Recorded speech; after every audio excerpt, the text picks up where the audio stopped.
Hi, my name is Eric, and this is Back to the Portal, a Portal 2 time travel map created in 3 weeks using the Hammer World editor. A couple of weeks back when I was playing community-made Portal 2 maps, I noticed this one series of maps made by Austin House called Portals Through Time, which involved time traveling. And once I had played it through, I knew I had to make one of these maps myself. Having never worked with Hammer World Editor before, I knew it would be a challenge to make such a complicated concept in only 3 weeks. Luckily, I had my 2 colleagues Max Forsberg and Emil Andersson sitting next to me, and since they had spent several thousand hours in the engine, they were very much experts on the subject. The gameplay part of my map was supposed to be ready for testing within 2 weeks, so I decided to initially prioritize function over form and then move on to the looks and feels of the level. To make things a little easier for myself in the beginning, I started out by creating a map using the in-game tool for creating maps before I decompiled it and took a look at it using Hammer. This gave me an idea of how Valve made their levels, and it also gave me a starting point that I could then use as a form of whiteboxing in my level. Once the whiteboxing was done, I tried to create some basic functionality for my level, such as a button connected to a door, a trigger that activated a sound, etc. After that, I moved on to creating my time travel machine using Austin House's maps as a reference point, so that I could make sure this project was possible to complete within the short time span I had. Then I moved on to creating top-downs of the puzzles I wanted to incorporate into my level. I knew I needed to introduce the player to the rules of my time travel mod, while at the same time challenging the player by creating complex puzzles. Balancing the two proved to be difficult, but using the feedback given to me by the Steam community and my colleagues, I was able to polish my puzzles and my environment to a point where I felt satisfied with the results. Welcome, test subject. It's Cave, Prime, from Earth 1. I am speaking to you from across time and space. I am literally in the future. Hold on. What? All right, my assistant Greg tells me none of that's true. Got excited. You are the first test subject we have ever sent into a parallel universe, which apparently has nothing to do with time travel. Still exciting. Anyway, you should be seeing a test chamber in front of you. We designed it. Those backwater universe yokels built it, and you're going to test it. Remember, you gotta let us know if it works or not. Otherwise, you're wasting everybody's time on 2 Earths. All right, get to it. The first puzzle has 2 buttons in it, which are connected to a door. The player will soon realize that this puzzle is impossible to solve and start to look around the level for ways to get out of the room. After the player finds the exit through the ventilation shaft in the corner, he or she will get into a file room with a copying machine in it, and from there the player will get to the hallway which leads to the first time machine. During playtesting, players said that they had a hard time deciding which door to go to in the hallway. I solved this by placing turret boxes in front of the first door to block the player's path, and also putting a decal near the second door which read, "Danger, keep out."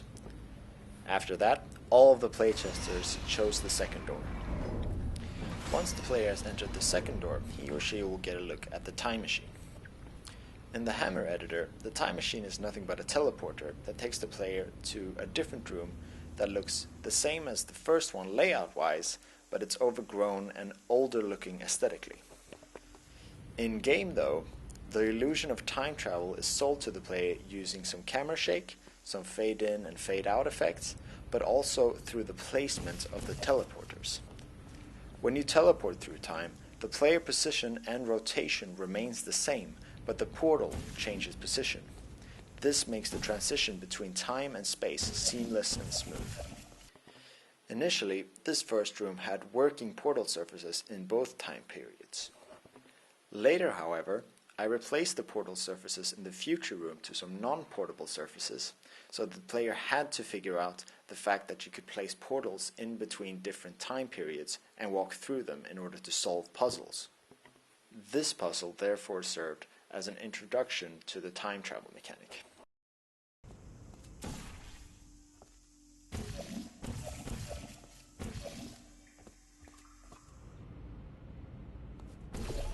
Once the player has passed the first room and starts heading towards the hallway behind the door, the player will be presented with an open door to the left. At first, I left this door closed, which led a lot of players to the right, passing by the door to the left. The door on the left leads to a lab, which in turn leads to a room with 2 buttons and a door that we saw in the beginning of the level, except we get to see what this room looks like in the future. This room contains the final puzzle of the level, and I wanted the player to notice this room before moving on to the door to the right, so that I could show the end of the map to the player, giving the player a goal to strive for.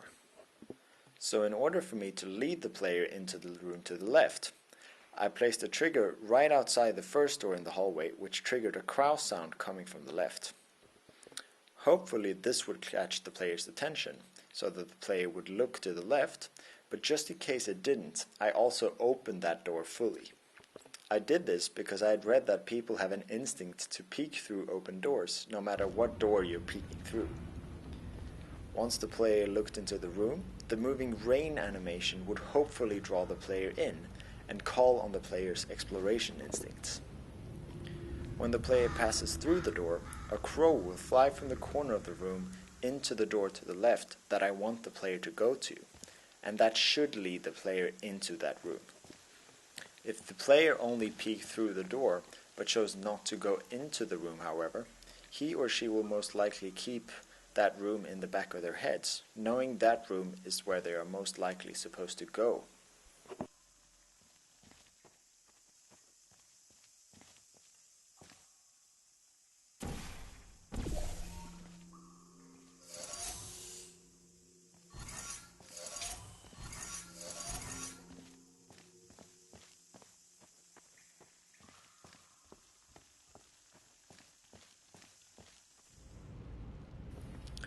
Once the player is done exploring the level, they can move along towards the room in the hallway, which contains the main puzzle of the level.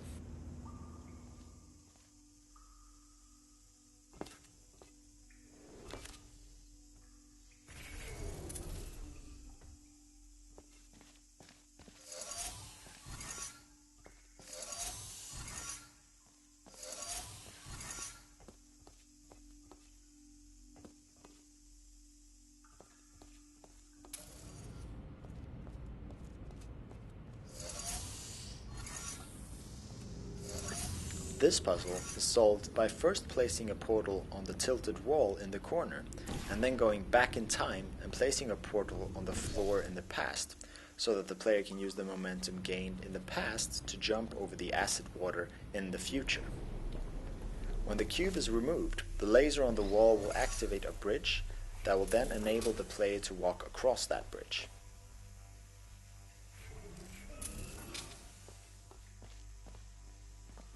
Once the player has obtained the first cube, all he or she has to do is take that cube to the past, place it on a button to turn off the emancipation grill, and take the other cube.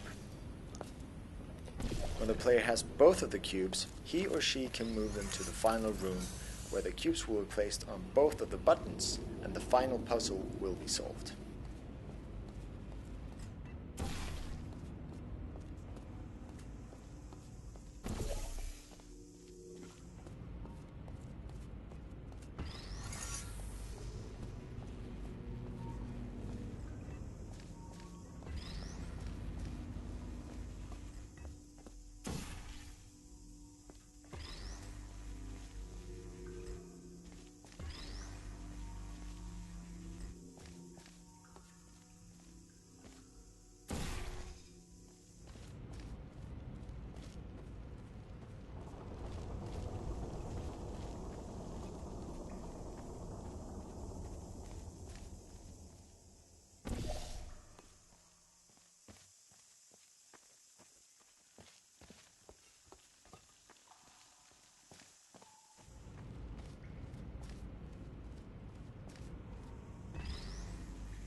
Thanks for watching. If you have any questions or feedback, be sure to leave a comment down below and let me know.